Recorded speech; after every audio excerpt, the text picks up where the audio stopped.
Hi, welcome. My name is Patunitidanda Shastri, aka Suffocated Art Specimen, aka SAS, and I'm your drag artist from Hyderabad. And you are listening to Drag Me to Heaven, a conversation, a podcast where we go ahead and talk with drag artists about their faith, about their spirituality, and how they navigate both the wonderful spaces of spirituality and drag.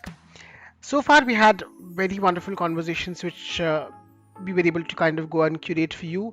And I hope that you're listening to all of them and you're catching up with our discussions. If you have any questions or feedback to us, you can always write to us at pcsas number 3 at gmail.com. I would be more than happy to listen to any of your comments as well as, any of your questions which you have. And I'm at the very end of the podcast series, and there are only a couple of episodes which would be kind of coming as I have a hard stop of kind of going ahead and closing the project by the end of this year. So I would still try to go and continue this conversations, bring in more people as and when I get time. But if I couldn't, you can always, come back to me, and you can always, write to me or follow me on Instagram, which is PSAs number 3 dancing feet, and you can also follow me on Dragwanti, and I would be available. I would be there, and I would be kind of chiming in this entire conversation of how we navigate drag and spirituality. So I need to kind of also tell you that I have got an immense amount of support as well as uh, you know help from all the drag artists who were there in these series for the past 10 to 15 episodes, and I would like to thank each and everybody who has taken the time and contributed to this particular podcast. And today is a very special episode, and today is something where we are trying to go ahead and bring in a very nuanced conversation with one of the drag artist who are not only performs drag, but also somebody who teaches gender studies, and I will get back to that conversation in a while. But before that, I would request you all to kind of go ahead and follow the Spotify page of Drag Me to Heaven, and request you all to share if you liked any kind of a specific episode with your friends and families, and ensure that people are coming to this particular channel and listening to our conversations. Our guest today is Ryan Persadie, an artist, educator, writer based in Toronto, Canada. He's a doctoral candidate in Women and Gender Studies and Sexual Diversity Studies and a senior doctor fellow in Caribbean Studies at University of Toronto. His aesthetic and scholar work investigating queer Caribbean diaspora, transnational feminism and sexuality, performance, and Afro-Asian intimacies. Ryan performs as Tifa Wine. She's been performing drag in Toronto for the last 8 years. Tifa Wine is a queer Indo-Trinidadian drag auntie living her life day to day in Toronto, drawing on lessons passed down to her from soca and chutney music and traditions such as Carnival. Tifa Wine uses her performance to center the experience, voices, and histories of queer and trans Caribbean agitators and anti-colonial pedagogy, often drawing upon the spirit of fearless and unruly Caribbean woman who continues to help practice what freeing up oneself can look and feel like. Tifa Wine has performed across Canada, US, Asia, and the Caribbean, and can be also found on their Instagram, Tifa Wine. So, without any further ado, let me quickly go ahead and welcome Tifa Wine. Hi everyone, my name is Pachuni Chidananda Shastri, aka Suffocated Art Specimen, aka SAS with an S, and I'm here to kind of come ahead and take you to a conversation which is called as Drag Me to Heaven. Definitely, we have been dragging you to heaven for the past few episodes, so I think you are also coming with us in this particular conversation. So we have had opportunity to interview a lot of drag artists where we converse about faith, belief, and drag, and how exactly they are being juxtaposed with the idea of identity, with the idea of socio-political atmospheres around the world, and how drag becomes a very powerful tool for individuals to kind of not only reflect but also introspect the idea of societal standards. So, if you haven't caught up with any of our episodes before, if this is the first episode, I would recommend you to kind of go and check out all the other episodes which are there in the same channel. You can also kind kind of go ahead and follow us on Spotify, and we have Instagram handle that is Drag1T, as well as SAS number 3 Dancing Feet, and each individual artist is being tagged on each post, so you can go ahead and follow them as well to know about their work. You can also write to us at pcsas number 3 at gmail.com, which is an email address, if you have any questions, suggestions, or any queries, which would be more than happy to hear and listen from you. So without any further ado, let me quickly bring in our guest today. That is none other than Justice Tifa Wine. I have been following them for a long time now, and their work is something which is very incredible. I don't want to spill all the tea at once, but I would definitely kind of do it as a course of this conversation. So without any further ado, let me quickly go ahead and welcome Justice Tifa Wine. How are you? That's, that's funny. No, I'm good. How are you? I'm doing good as well. Just it's like 11 o'clock in in here, and just trying No, to, uh, you know, um, grab some coke while I'm having a conversation with you. I know the time zone difference is probably so trippy because here it's 1 p.m. in the afternoon, and you're about to go into the next day. So we're Yeah, I just out think here. But yeah, it's also a little bit confusing for me, especially when I have a problem with numbers. This also mm, talks about how much I charge for an event as well, because it's always a situation with numbers. I always kind of uh, calculate it in a very different way. I feel numbers are very jumbly in its own nature. But yeah, thank you so much for agreeing for this conversation. And I think I'm really delighted to have this conversation to start in. I have been following you. I have been knowing your work on what you do with your research, as well as with your academia as well. Having said that, to start with, to the audience who are listening you for the very first time, could you please reintroduce yourself and also help us a little more about your work with drag, and also outside of drag? yeah, 100%. Well, I'll say first, thank you so much for having me. I was very delighted when I got your message because I've been following your work for a while, and you do such cool stuff. And you're also very invested in community and activism, and that's really amazing to see. Um, and that's sort of where I sort of sit in my drag work as well. But yeah, so my out of drag name is Ryan Persadie. Um, Everyone always asks me, they're like, "Isn't that misspelled? Isn't your name Ryan Prasad?" And I'm like, "No, it's the British fucked it up." So my name is Ryan Persadie, and yeah, so my drag name is Tifa Wine. Um, I'm originally from Toronto, Canada, so I'm deep in the cold right now. Because it's winter. Yeah, I've born and raised here all my life. I'm mixed race. So my ancestry is connected to two places. My father's side of the family is Indo-Caribbean.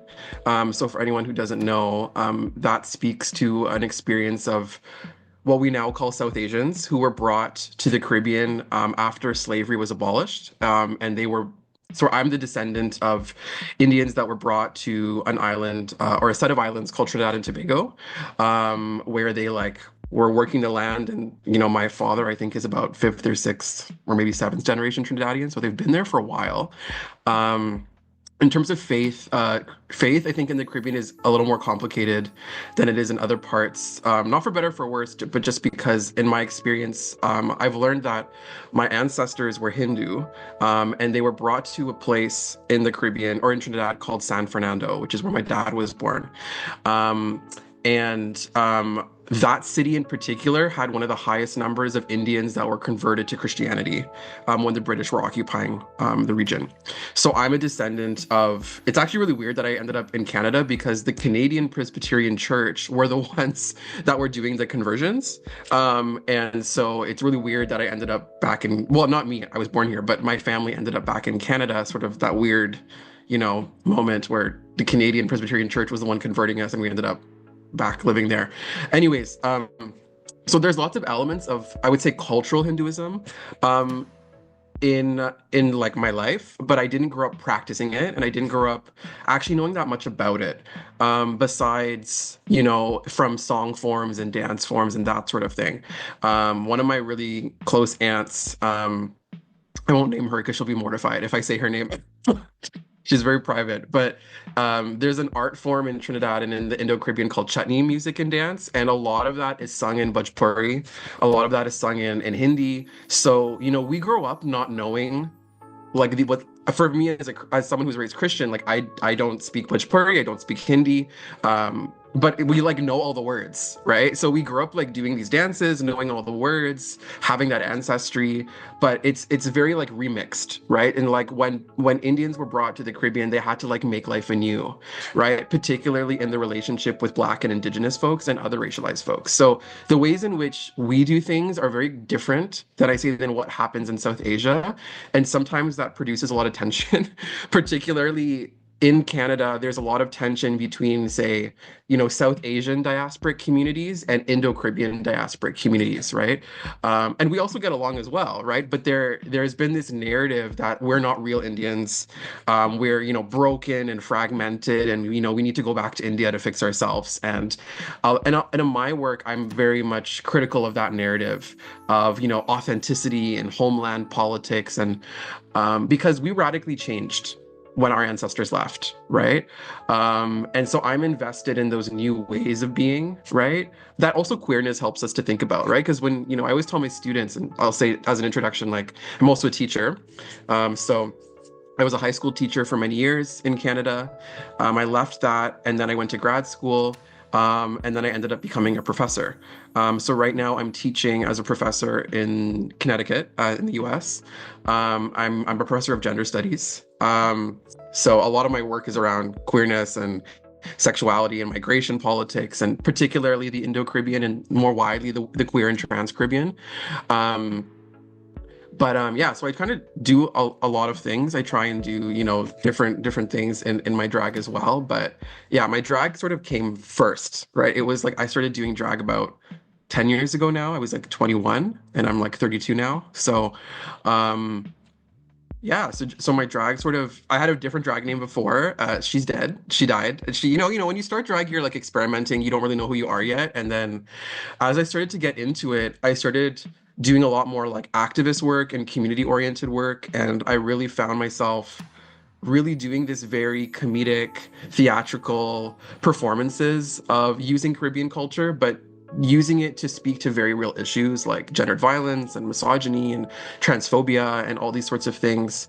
But using, archives that are oftentimes comedic and theatrical, and that makes sense to a lot of Caribbean queer folks, right? Sorry, that was very long-winded. All that to say, yeah, so one side of my family is Indo-Caribbean. The other side of my mom is actually Portuguese. So she's from Europe. And so I have this sort of like mixed race identity. But I grew up with my mom and my grandmother, my mom's mom, right? So I do have, the ties to this as well. And both of my parents are immigrants. So, I come from that sort of immigrant experience. But yeah, I have a particular, I think, position in my identity because I'm sort of I'm not just Indo-Caribbean, and I have these other things that give rise to the way I do things, right? Whereas, for a long time, in my early sort of drag career, people would book me for Indo-Caribbean events and they would say, we want you to do like a bhajan, or we want you to do like, this like devotional thing. And it's like, but that's not me, right? Like I don't have the lived reality of being a Hindu, right? And even if it's culturally there, I don't feel like it's my place um to do things like that when I don't like for me spirituality and the sacred is really significant, and I'm a pretty spiritual person as well, so I don't really feel like that was my place. So there's been times where I've been like, that's not for me. You can find someone else to do that.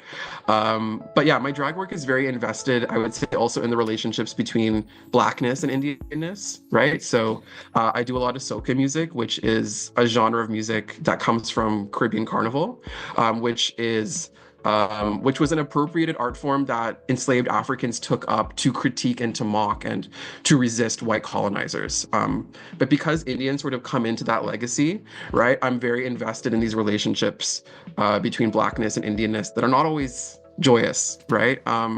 And so I'm really invested in all these sorts of, intimacies, right? That are oftentimes some very pleasurable, but sometimes can be very painful. And I'm really interested in that relationship between pain and pleasure, and sort of how does drag help us to mobilize that or talk about that? Yeah. Great, thank you so much for you know addressing it, and thank you so much to kind of take me through a journey of understanding how exactly the placement of identities are, especially within the Indo-Caribbean region, and how exactly the current system of how we see the two identities of being somebody from Hinduism or from India, and somebody from Indo-Caribbean nations, and how exactly it kind of it's not similar. It's very different in their own nature from where they're kind of coming. Also, I still remember the first time I have seen your work. It was a very Mhm. a very imaginative picture, which basically sparked a very wonderful resemblance to me, because you're wearing something which is very kind of very indigenous in its own nature, but it has a very unique makeup. It has a scar on the face, if I could see it in that way. And I think this, I'm referring to the white gown, and then you are wearing something which is which looks very culturally rooted. Could you please help us with what was the image was also about? Because I think it has a lot of detailing, it has a lot of thought, which somewhere or the other way would give us more context of your of your drag persona. Yeah, so that photo you're talking about was actually so I've been doing a photo series since 2018 called Ween, which is just a play on Halloween. And I know in India the word coolie means something different or has a different connotation. In the Caribbean, the word coolie was placed on East Asian and South Asian indentured laborers to situate them as inferior to the British, right? As also like an almost like a subservient laborer status, right? But when I was growing up in Toronto, I was going to school with lots of, Indo-Caribbean and West Indian folks, and we use the term coolie very loosely, right, to talk about who we are, to actually use it as a term of identity. And I know some of my family members don't like that at all because it is a word that is really grounded in violence. Right?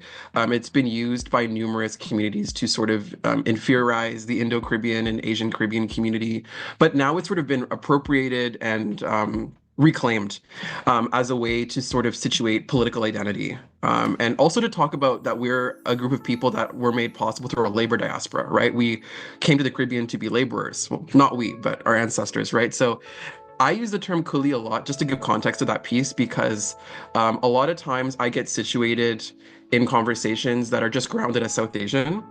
And I don't identify as a South Asian just because I feel like that word forgets about other migratory journeys like the Indo-Caribbean that don't really include us all the time. Um, and so some Indo-Caribbean folks identify as South Asian, some don't. I occupy Coolie. I think Coolie does a lot more to speak to sort of the specifics of who I am as a person and how I got here and what made me possible in a particular way, right? Which also includes and brings into conversations around blackness because I don't know, and you would know more about this in the South Asian context, but I don't know how much of um, conversations around mixed raceness or blackness or indigeneity are included in the moniker of South Asian. I know in Toronto it's not really included, so I was I was very much more invested in Cooley. But anyways, so this photo series that I started in 2018 was really interested in the paranormal and the grotesque and the horrific. And just like all queers, we love horror, right? We all love horror movies, we all love thrillers, right? But I started thinking about the relationships between anti-colonial thought and, Caribbean feminism and the grotesque, right? And I started thinking about all these stories that you hear about, whether they're from your grandparents or whoever, about, these scary figures in the world, right? Like, don't do this thing because there's this person that will do this to you and blah, blah, blah, blah. All those, those stories. And I started looking at these figures and saying, well, there's really this really transgressive capacity to think about anti-colonial resistance and thought and feminist potentials in these figures, right? And that piece that you saw was actually called Tanty feminisms. So the word Tanty, Tanty, is an Afro-Creole term to refer to an ant figure. right? And this aunt figure in Trinidad, it's sort of seen as a term of endearment. I know in other places, a friend was just telling me the other day that in Guyana, it's sort of seen as condescending, which I didn't know actually. But a tanti is someone who is like, can be a trans person, can be a gay person, can be a family friend, someone who sort of is like an aunt in your life, right? And a lot of my friends who, are cis men or queer women or whatever, I call them tanties because they've mentored me or brought me up in a particular way, even though we're not biologically related. Um, and I started collaborating with a close friend of mine, Premika Leo, who is a Guyanese dance archivist and educator. And I also paired with another friend of ours named Anjali Shiraj, who's another Guyanese dancer. And I was, at the time, I was reading the news and following a lot of stuff that was going on in Canada and the States. Um, and there were these numbers of Indo-Caribbean women, mostly from Trinidad and Guyana, that I could see that were dying or being murdered, and not just, random, homicides. They were being murdered by intimate partners, family, cousins, fathers, and I was like, what's going on here? And particularly at the time, there was a little girl who was living in a suburb of Toronto, which has a big West Indian community or big Indo-Caribbean, Afro-Caribbean community called Brampton. Um, and she was, I think, 7 or 8, and she was killed by her father. And her name was Ria Raj Kumar. And I was reading about her, and I was just seeing all these connections between the awfulness of what happened to Ria Rajkumar.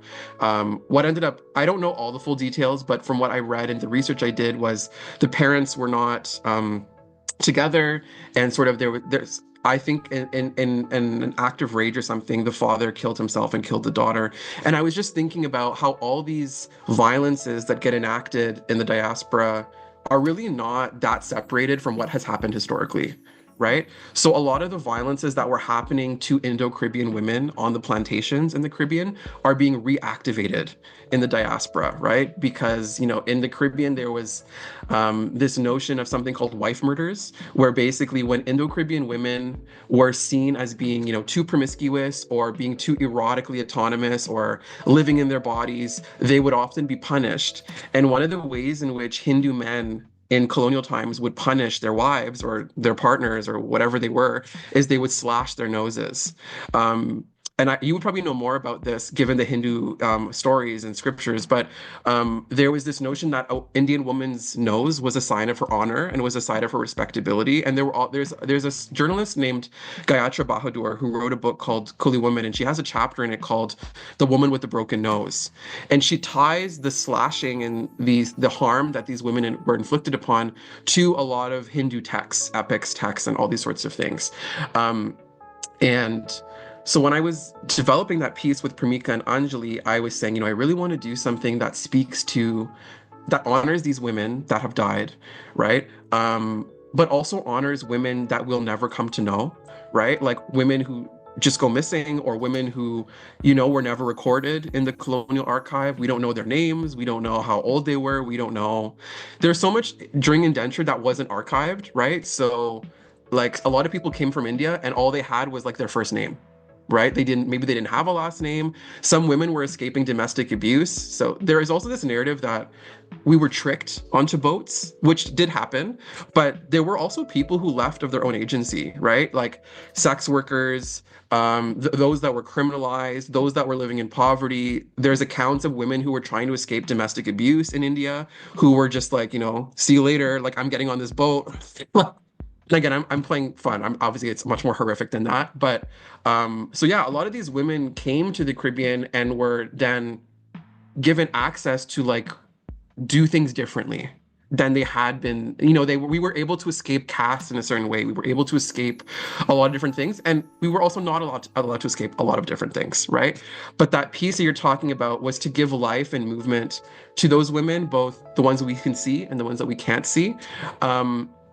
And so what I'm wearing in that piece is in the Indo-Caribbean, they call those sort of head veils an orni, or, I know in South Asian communities, we call it a dupatta, right? And the reason I'm wearing that is because I, again, wanted to honor a lot of these women, right? A lot of the pictures that we have of our ancestors. Like my grandmother's mother wore one, and there's pictures of her always wearing one, and she was, living in the mid 20th century, or it wasn't that long ago. And my two friends who are in the pictures with me, they're wearing a ramal, which is a more Guyanese sort of way that Indian women would have dressed themselves. Um, and yeah, so that piece called Anti-Feminisms was to give agency and power back to these women who had experienced deep gendered violence. And also to bring, I guess, awareness and attention to how these colonial violences continue to show up, right? In places that we live today, whether it's Canada or the United States or the Caribbean or many other different places, right? And so I was really trying to push that narrative that colonialism hasn't evaded us in the way that we think it has, right? Like we are very much still living in colonial times, right? Even though, we our world is very different than it was, say, in the 16 and 1700s. The legacies and impacts of colonialism haven't really left us. They live in our bodies. They live in the work that we do. They live in the ways we engage on a day-to-day basis. And so, also as a cis man, I think it's really important for me, and especially because drag is a feminist art form, and it's also a trans art form. And obviously the work that we do is very indebted to femininity and the femininity that has been passed down to us from queer and trans elders, right? That's where we access our femininity. It's not from RuPaul's Drag Race or from any other place, but that's where we get our lessons, right? And so I think it was really important for me to give life to that and to speak to all these sort of elements of power that I wanted to address, that I don't think gets addressed as much in the Indo-Caribbean community, at least.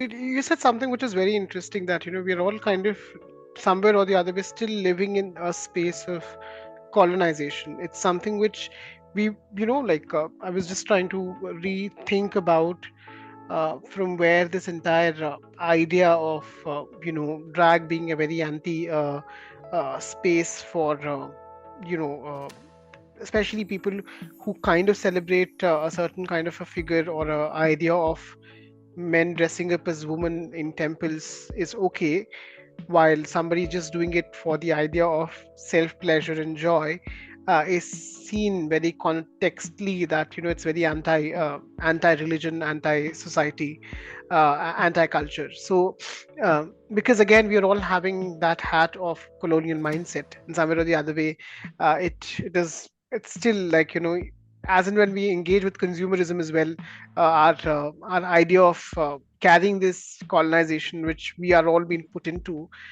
is a part of our individual self or individual communities. And somewhere or the other, it'll take another decade to kind of realize and rethink. And then one way how we can challenge it is definitely by doing provocative art. And I think somewhere or the other way, as and when political provocative art kinds of comes ahead and holds those positions, that's when people might at least wake up from the chain of dreams and rethink about how they view the society, or how they view individualism within the spaces which they operate. So thank you so much for um, addressing that.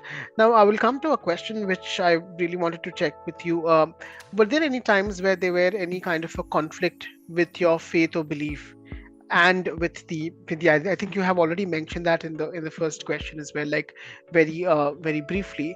But how do we navigate the idea of conflict, and especially does your drag persona which you have created, uh, does it carries the conflict as an individual which you have, or is it something which is a very imaginative euphoric space which you have created where the conflict doesn't exist, or they kind of merge with the subtlety of it? Yeah. Yeah, definitely. I think so as I was saying, like I grew up Christian, and I grew up with grandparents that were actually quite religious, quite pious. Um, and I think prior to drag, I did have a lot of questions in myself about, what is it when when you're coming to your queerness, you don't necessarily know because you've been told one story, right, about the way things are. There was I think a deep anxiety around, you know. I mean, as a kid, I was like, am I going to go to hell? Like, why am I abnormal? And all these sorts of things. And I think it was actually, as I was doing drag and as I was like doing my work, is that you start to ask a lot of questions about like the natural order of things, right? You start to ask, especially for me as like a gender studies scholar, you start to really poke holes in, what are these narratives that we've been given, you know, and where do they come from, and also why are they gatekept in particular ways? Um, so now I'm very invested in a spiritual practice that doesn't situate queer and trans life as outside of the religious practice, right? Some people would say, well, you're picking and choosing what you want to follow, and that's absolutely correct. There are, deep parts of the Bible that I don't agree with, right? I do not follow scripture word for word, right? And some people have a big problem with that because they've been told that that is the way that you follow, and that's for them. I'm not going to tell anyone about their spiritual and devotional practice and what that means. But I'm also very invested, I think, in like ancestral wisdom and sort of things that have been passed down to me, right? So I'm less invested in like literal manifestations of religious practice, right? Um, but I'm very invested in sort of like how sort of ancestral wisdom has been passed down to me, right? I'm invested in sort of like tradition and pedagogy, and how these things land in me, right? One of the big feminist thinkers I think with, her name is M. Jackie Alexander. She always asked the question of like, not who are you, but what made you possible, right? Not who are you, but what made you possible. And I remember when I was reading her work, I was like, that's an amazing question, because we don't ever ask ourselves that question, right? We don't ever ask ourselves, well, like, what had to happen in order for you to be here in this moment right now in the way that you are, you know? And I remember reading that being like, that's amazing. Like that actually makes a lot of sense, right? And she starts talking about what she calls these crossings, right? And when I think about, say, my grandparents, and how devotional they were, like there were times where when I was growing up, I very much was, I don't want to say disliked, but I was very critical of Christianity, right? Because I was going to school and I was reading all these things, and especially because my mom is Portuguese. And if anyone knows anything about the Portuguese, they started the slave trade, right? And so it wasn't so much that I had this guilt, but I was like, I have an even more investment in understanding these things because I'm also part of a legacy that constructed this, right? Like they started this, right? And interestingly, the Portuguese were the ones who also colonized India for the first time, right? So there's all these like weird things, but I was deeply critical of like, what is this religion trying to do for me? And I remember I really disavowed it for a long time. And I was having a conversation with a friend of mine who's also a scholar. She's a Black woman from the Caribbean. And she said to me, she said, Ryan, though, like, I get why you feel this way as a queer person, but you also have to remember that the Bible is what saved your grandparents. Like that's how they lived. That's how they were. That's how they resisted, and that's how they survived. And I was like, oh, I never thought about that, right? Because I was coming from a place of a very diasporic privilege where it's just like fuck the Bible, like I can't believe they did all this fucked up shit, And then so it has nuance, right? That's what I mean. There's pain and there's pleasure in all these things, right? Like, of course, Christianity is deeply tied to colonialism. It's deeply tied. It was used to justify the slave trade. It was used to, commit indigenous genocide. It was used to do all these things, but it's also been the place of which many people have been able to thrive, right, and find sanctity and find, whatever it is that they're looking for, right? So for me now, it is also a part of what made me possible and the work that I do, right? As I said, like I don't have access to some Hindu sacred elements because colonialism didn't allow me to have access to those sorts of things, right? And so when people say to me like, "Oh, you must go back to India to learn who you are," and it's like, well, I already know who I am, right? I don't need to go back to Uttar Pradesh, to figure out my people because they wouldn't even recognize me anyways, right? And we wouldn't even be able to talk to each other. So, and that's not to say, of course, I'd love to come to India one day, right? But I wouldn't come to India to find myself, right? My people are here and my people are of the Caribbean. And of course, they have this connection to India. But as I said, we radically changed when we were forced to migrate to the Caribbean and then, migrated to Canada or the States or wherever you go. So yeah, I mean, I think there are elements of it now where I feel much more comfortable in the ways in which I engage with it now, right? And the Caribbean is also a very multi-religious space, right? So like, I have family members that are Hindu, I have family members that are Muslim, I have family members that, are not any of those things. And I think sometimes for people that are non-Caribbean, that is very hard for them to understand. Um, One of my previous partners, and I'm not going to put him on blast, but or anything like that, but I remember we used to always have conversations because he was South Asian, and we would talk about, what if we had a family one day? And I said to him, I would really love for it to be multi-faith, and he didn't like that. Um, and he was like, well, I come from a place where, like, he's like, well, how is, one of the, I mean, I'm sure he believes differently now, or maybe he does, but at the time, 3, 4 years ago, or 2, 3 years ago, he was like, well, I come from a place of like deep spiritual connection to one religion where both parents are practicing their religion. And he used to say like, well, I don't want our kid to get confused. And I was like, well, am I confused? Like I'm here, and I think it's one of those things where it's like in his South Asian context, it was very important for him. And I understand coming from that context where like you want both parents to practice a religion and do it in a particular way. But the Caribbean, we even Hindu practices in the Caribbean are very different than what happens in India, right? And Christian practices in the Caribbean are very different than what happens in other parts of the world, right? For a lot of Caribbean Christians, they grew up in the Black church, right? Or, so there's a lot of elements of different versions of Christianity, Pentecostalism, baptism, or sorry, Baptist practices, et cetera, et cetera. That just become part of our practice, right? My mom was raised Catholic, my dad was raised Presbyterian. There are different value systems in both, but it was never that confusing to me, right? About, one religious community follows a particular set of ideals and another religious community follows another set of particular ideals. Um, but I will say I'm deeply critical, I think, of organized religion in the Christian context, right? Because what I think that does is it produces particular rules and regulations about how to be a proper person, that I'm deeply critical of because the Caribbean has never been a place of properness or normalcy. Everything has been sort of fucked up, right? I mean, and not fucked up in a bad way, but in that when people were brought to the Caribbean, you were living with Indigenous folks, East Asian folks, Arab folks, South Asian folks, and you had to make life anew. And what that experience did is it really transformed this question of the normal way of doing things or the natural order of things. There was no natural order because nothing made sense. Nothing was as it should have been in the order of things that colonial forces told us it should have been, right? And so I'm very invested in a spiritual practice that is not grounded in rules and regulations, right? I know some people really need that and they really function according to order and discipline, and that's totally fine. I just think for me, in the context of Christianity, those same rules that have been occupied to discipline us were also used to kill people. Right.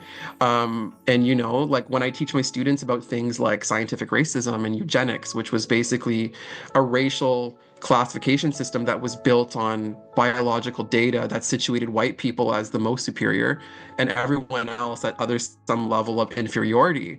And they used Christianity to do that. Right. I'm not saying Christianity is to blame, but I'm saying they used what they needed to do. Right. Like, for instance, there were narratives that Black men in particular were less intellectual and more, had more muscular bodies, to put it simply, which is obviously not true, right? In the same way that anyone can have a muscular body. But they were situated that way so that they were more justified for slave labor, right? Whereas the white man was seen as more intellectual, more rational, and more suited for governing and civilizing processes, right? And so I think about that, and I think about how Christianity was used to justify those violences. And so in that way, I'm deeply critical and I have conflict around how those things get mobilized, or particularly when some Christian communities will, follow the book strictly. And then for other things, like when it comes to queer and trans life, they forget about all those things, right? So when it suits them, it's great. And when it doesn't suit them, it's not great. And that really bothers me because that's how nationalism produces its violence, right? That's how different countries around the world can say, well, we're a Christian country and queer and trans people have never existed here. That was a white person thing that was brought here. And it's like, no, we have always been there. You just haven't seen us in the same way. We didn't have the language to say we are these people, or they didn't have the access, right? But queerness and transness, I think, is also a deeply spiritual experience. Like I teach a course at my college called Queer Theory and Activism, and I always say to all my students are queer or trans, which is great. And because we can get really deep into the conversations. And I always say to them, like, queerness is a spiritual gift, right? Because no one comes into the world being like, please make me trans, please make me gay, right? Like, no one has that. We're like gifted it, right? And what that gift does is it forces us to reorient our relationship to the world, right? We have to figure out everything on our own because all the stories that we've been given prior to that were not made for us, right? So I always tell my students, like, it's actually a divine inheritance to be queer, right? Because we didn't ask for it. Something happened and we just became this way. And we don't really know why that is, or we don't even, and I don't even know if it matters for certain people, but I would be a radically different person if I was straight, right? I would not be Tifa Wine. I would not have all these, and I think I would even think about the world differently, right? Like I would have a very different approach to love and desire and monogamy and sex and all these different things that queerness has really asked me to rethink, right? Because I had to, right? It wasn't made for me. Anyway, so that was very long-winded, but all this to say, queerness is very spiritual and divine, and that's sort of how I understand it. No, you said something which is very interesting. This is the second time I'm listening in this particular podcast. Somebody saying that queerness is, divine or something which is spiritual in its own nature. I spoke with somebody called as Bonnie White. They are a spiritual drag artist from San Francisco.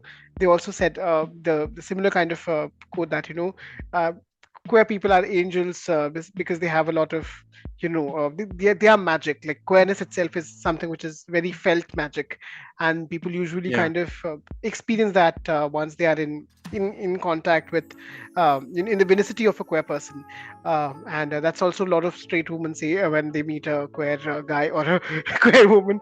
That's a different context altogether.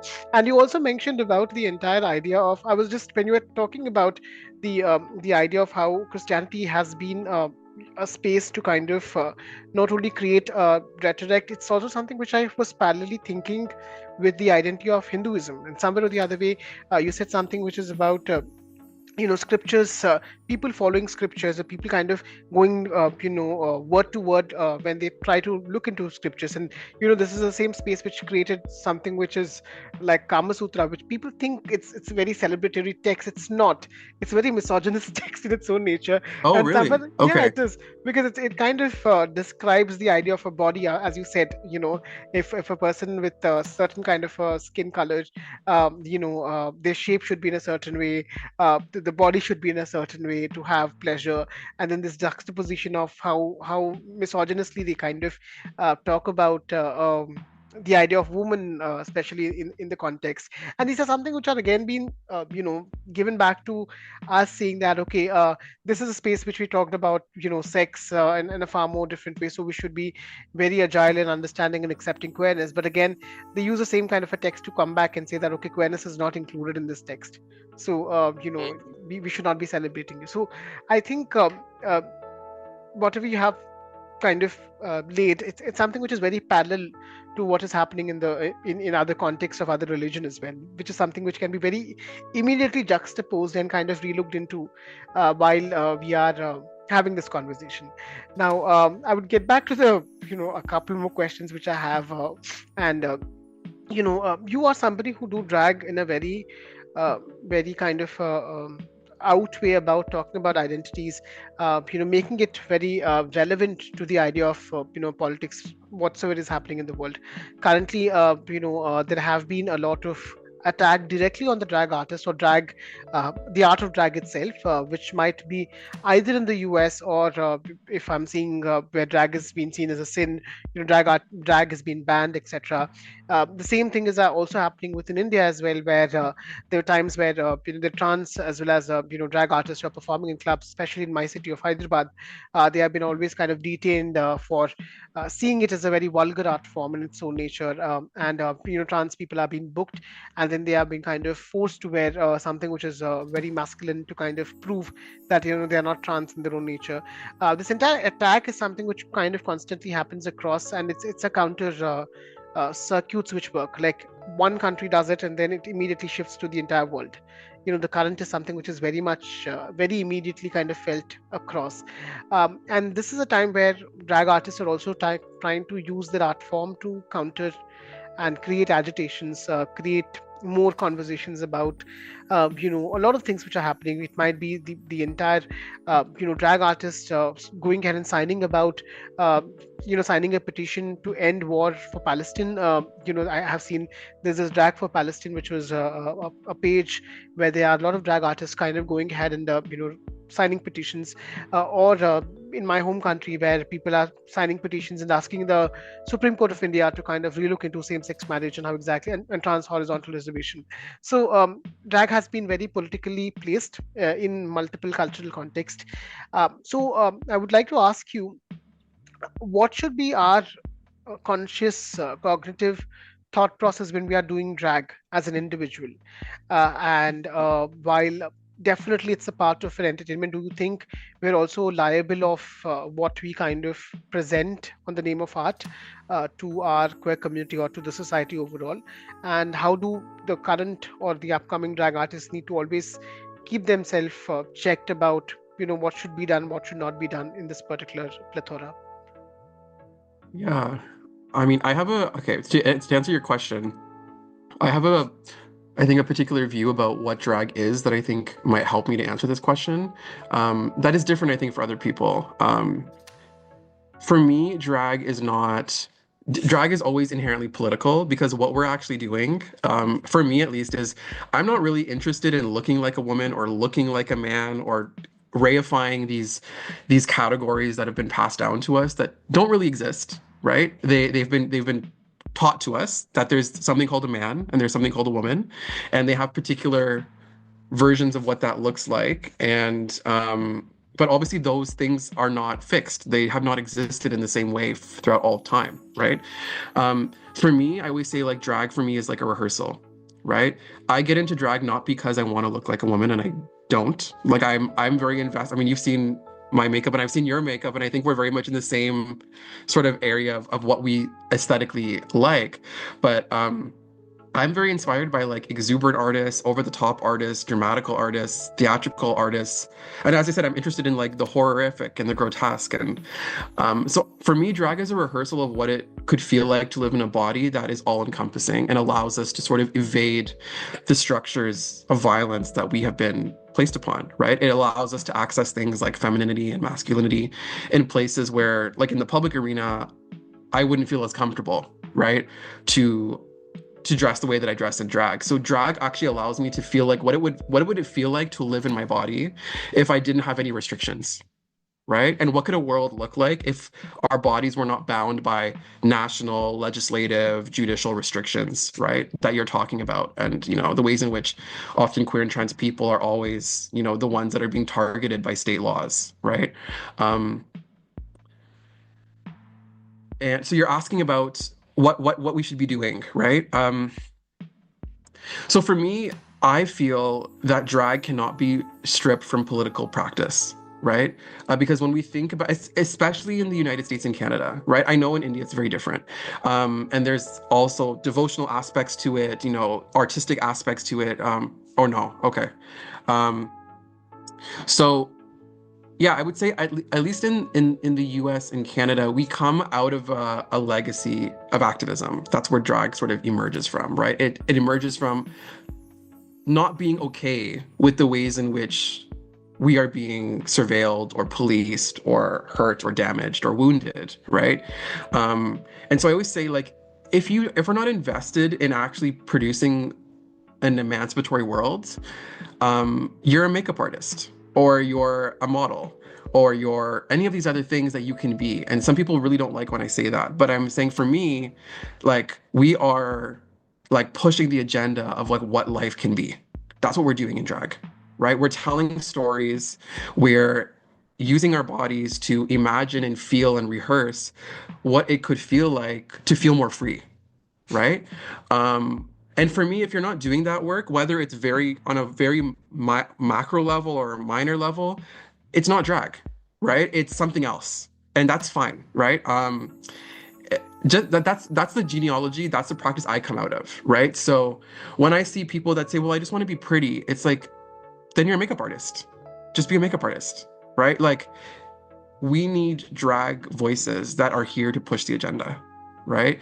Like we need people like that's where drag comes from, right? It comes from that particular place, at least in our contemporary moment.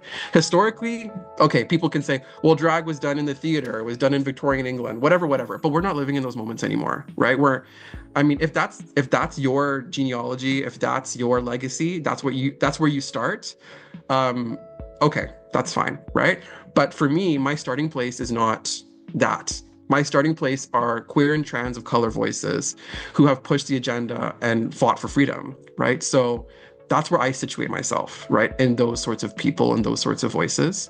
Um, and so it's really important for me, like the people I surround myself with in the collectives I take part in the shows that I produce, and the artists that I choose to work with, they're all politically oriented, right? They all have a deep urgency to do drag, not because they're bored, but because they feel like they're called to it, you know? Like, I didn't just wake up one day and was like, oh, I need to do drag because it's fun. That's part of it, right? Like, I started on Halloween for fun, right? But as I started leaning into what drag could be, I was like, whoa, there's so much power and there's so much pedagogy in what we do, right? And the voices that we carry and the decisions that we make, right? In terms of, like even that piece that you asked me about, the anti-feminisms piece, me and Pramika and Anjali put it together because it was important to us, right? And we didn't think it was going to turn into this thing that people really gravitated towards. But I got so many messages from people being like, oh my God, like I really understood exactly what you were doing. Like I really saw my family in that. And that photo series ended up turning into a short film because there was so much more that we wanted to explore. But yeah, for me, drag is invested in that political practice. And maybe it's controversial to say you're not a drag artist if you're not doing that. But for me, that's the legacy that we come out of, and I think it's really important to honor what are we doing, right? Otherwise, it's like we're just doing makeup, which is fine too. There's nothing wrong with that, right? But it's not the same thing as drag for me. Yeah. Also, something which I call also kind of I'm not somebody who is very much deep into the idea of academia, but I see with my limited idea of Wikipedia knowledge, if I could say, lack of a better word. I try to compare each art form or the trajectory of an art form. Especially, I started doing that at the early times when I started learning Indian classical dance, and trying to see how exactly it transcends from the idea of classicalism and then to modern art and then to contemporary and then to expressionism and then to kind of postmodern. So this pattern of things which I kind of look into, and each of them have a very significant timeline. At any point in time, if there is any art persisting in a space of conflict or of a space which is having a lot of alterations happening, we can't sit and talk about classicalism, or we can't sit and talk about the classics of Romeo and Juliet when the world is burning. So I think it's always a necessity of both the artist as well as the individuals who are watching the art to kind of modernize it and kind of rebring the notions and be political and create an approach. So when I started doing drag, I wanted to kind of be this entire nasty creature of something which people don't kind of usually understand it, and people actually called me a scarecrow because I was doing something which was not seen as the conventional RuPaul's Drag Race art form, and still they Right. kind of try to come back to me, and I also trapped into the commercialization of art or drag, if I could say, I need to be booked at least once in a year. So I had to make my drag a little bit commercial, or look like commercial, so that people book me. And one of the things which of late happened is, like, I never enjoyed that process. I never enjoyed that creation of things, and somewhere or the other way, it's again sitting back, falling into a grassroots level conversation with current activists, sometimes giving me a wake up call and saying that you're doing stupid art, please wake up and do something which is really needed. I have a very tight friend of activists in Hyderabad. So basically, I used to go ahead with my first drag name was Mohini Devi. And one of the very wonderful trans leaders over here, like, "Oh, what is Mohini Devi? Why are you kind of putting your religion as well as your identity on the face of people? Nobody will kind of understand it. Try to rethink about something which is very different. Don't give us some Google search names, etc." So they have transformed me, or kind of squeezed me into a certain way to kind of receive and rethink about it.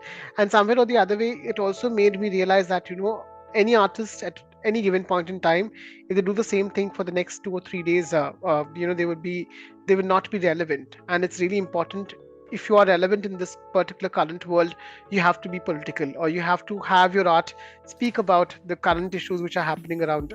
In some of the other ways, um, you know do political art, but also, as RuPaul does it, don't commercialize it in its own way, Exactly. commercializing Yeah. political art as well. So that's how it's been, fed to the idea of consumerism. But coming back to my last question, what is that one advice which you would like to give it to, drag artists or queer individuals who are in such a space to kind of navigate their faith and find, ways to kind of come in terms with their identity, and what should be their approach, or how should they be navigating? Yeah. I would say, and I mean, again, I'm speaking from my experience and not for anyone else, right? As someone who was raised in the Christian context. Um, yeah, I would say, for me, spirituality is a very personal and an embodied experience, right? And as I said, I'm someone who's deeply critical of organized, when organized religion becomes kind of hegemonic and violent. Um, I would say, do it for yourself, right? And figure out what is it that, again, what forms you, right? What is it that becomes important for you to name, right? What becomes important for you to activate in the space, right? Um, because I think, as I've been talking about, drag activates a lot, right? Sometimes, even trauma, right? Sometimes there's certain things that happen in drag spaces that can be very healing, but there's things that happen in spaces that you didn't even know that were there. And I think also that is part of the spiritual encounter, I think, of dealing with all these sorts of things, contending that which we can't really see, right? That sort of exists in our world, but we can't really hold it, we can't really feel it. Like in a physical sense, right? But I think navigating that allows you to sort of build the system that helps you to do what you need to do, right? Whether it's to be devotional, whether it's to, whatever. But I think at the end of it all, like, the major, I think, critique of this is that queer people are spiritual, right? I think there's this narrative that, especially in Canada and the States, I don't know in your context how much this gets played out, but there's this narrative that to be a real queer or to be a real trans person, in quotations, you have to like disavow all your spirituality and all your religion and all your faith. And you have to like be secular. Um, and I think that's one of the most weird, ironic elements of that modern queer voices have sort of situated, is that you have to really remove yourself from religious practice to be queer. Which and again, for me, it's contradictory because I'm like, queerness was made through spirituality. Like we're gifted with queerness. So why are we now being told to disavow that? That doesn't make any sense to me. So I would say, if you are a secular person, that's fine, right? But do not negate other people's experiences, because their spirituality may bring a lot to their drag, right? And some of the best drag artists, I shouldn't say the best, some of the most powerful drag artists are the most spiritual, right? And so I think that element is, again, we need to be doing things that are important for ourselves, but also important for community and important for sort of the larger scale of what we're doing as activists, as artists, as educators. Because we, as you know, drag artists are everything, right? We're producers, we're teachers, we're mentors, we're choreographers, we're makeup artists, we're doing everything. And we don't really get trained to do any of these things, right? Unless you end up at a school for drag or something like that. But Mhm. yeah, like we are just figuring it out, right? Um, and the cool thing about drag is you get to create who you are, right? Um, it's interesting because some people like, will meet me and they'll just be like, your makeup is crazy. And in the grand scheme of things, I'm like, my makeup is not that crazy. Like I've seen really, really, really over the top, conceptual artists, but like one of my favorite parts of my makeup is my like cheek contour, and people always come for it and they're always just like, what are you doing? Like you don't need to be doing all that. I'm like, but it's my favorite part. It like makes me look like I like the way it looks when I like take a picture and like I just have this like line, like, and I'm just like, so, but I mean, and if that's not you, that's not you. But for me, it's like I'm never gonna get rid of that. Like I may change other stuff about my eye makeup, I might change, whatever, whatever, but I will never change the contour because I feel like it's part of like who I am as Tifa Wine. If I just did a subtle contour, I'd be like, that's not me. Like anytime someone has done like soft makeup on me, I'm like, ew, I don't want that. Like that's not me. That's not how I see myself. And it also just I don't think it looks good on my features. But that's who I am as an artist, right? And so that's what I gravitate towards. If anything, I think I've gotten probably more intense over the years. Like people have been like, can you soften it up? And I'm like, no, because I don't really care to soften it up, right? It's not for you. So the people that appreciate it will appreciate it, and the people that don't, and that's fine. But that's again what we're doing. We're actually constructing who we want to look like and who we want to be, right? Or people will often say, like my persona is like a middle-aged woman, right? Like I love looking like a tanty. I love looking like an auntie. Like that's and then this is why we were just talking about Lahore Rajasthan. This is why, there's this whole group of like us who are like very invested in like middle-aged older women who like don't give a shit about men, who are just like, fuck you guys, I'm gonna live my life. And that's how I dress. I go to the club in like an auntie dress. And people are like, oh my God, what are you doing? But it's like I don't care to wear a leotard and I don't care to wear you know, those sorts of things. And it's like, that's fine if that's who you are. But I was like, the women that excite me are women in their 50s and 60s who are just out on the street, like doing the most, That's how I see, even though I'm only 32, those are the people that are like, they're my archive, right? Those are the people that I want to look like. Those are the people that I like, I see myself in, or I see have formed me in a particular way. So, but yeah, people are very much like, what is that? And again, I think it is part of this sort of spiritual voices that have been gifted to me have been a lot of those women, right? So I hope that answers your question. Yes. So I think a couple of things which I kind of agree with you is like the entire idea of people coming ahead and giving advices to drag artists about their makeup. First thing first, I need to kind of slap them on the face and wake them up. We know better than you. We might Yeah. have studied. So I think that is the first thing to kind of see. And also the entire idea of auntie, my drag name is Sass, which is also, I call it as Sass. Sass is a Hindi word for a mother-in-law. And my persona is always, I try to kind of, I was also in the imagination of, can I change my drag name to Sasuma, which might be a little bit double barrel, and then like, look, I'm good with SAS. People will understand if they need to understand it. And it gives a little bit of I would say agencies. And I think one of the things which I have also heard about people who play drag as an older woman, they have the access of the agencies which they can kind of immediately transform. They become this, as you say, tanty figures, where people can be will come and sit in front of them and kind of listen. So I think that agency, that shift of power is something which enables people who perform as aunties in one or the other way. And also you spoke about how it's cool to have to be very secular and not talk about spirituality, which is also a similar kind of an aesthetic which is coming into Indian core context as well. Like for this particular interview, for this particular podcast, I reached out to a lot of drag artists who basically said, no, I do only sexy drag, I don't talk about spirituality. So I think those are some of the contexts where we see spirituality as not so spoken space, especially within queerness. And because also it's somewhere or the other way, faith is also been used as a as a material to kind of crib and bring people down or bring communities down. So somewhere or the other, this constant conflict as an individual is something which they don't want to address or speak about. So yeah, I think those were some of the points which I kind of resonate with, and I think I'm done with my questions. One last question I forgot.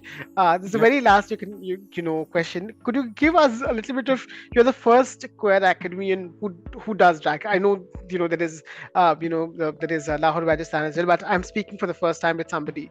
How do you think drag can be a space for academia in one or the other way? And if I would ask you, like, what should be a right approach for somebody who would like to do something within the gender studies or drag academia in its own nature? Like, what should be the right sense of advice which you would like to give it to them? Sure. I would say, I mean, I'm kind of interesting because I just kind of landed with it. I didn't really come to grad school thinking I was gonna do research on drag, and my main focus isn't drag as a researcher. There's I've written on drag, and there's parts of it. There are people that are, like Lahore Vajistan, that are doing all this amazing work around, like they just had a book come out called Decolonizing Drag and all this amazing stuff.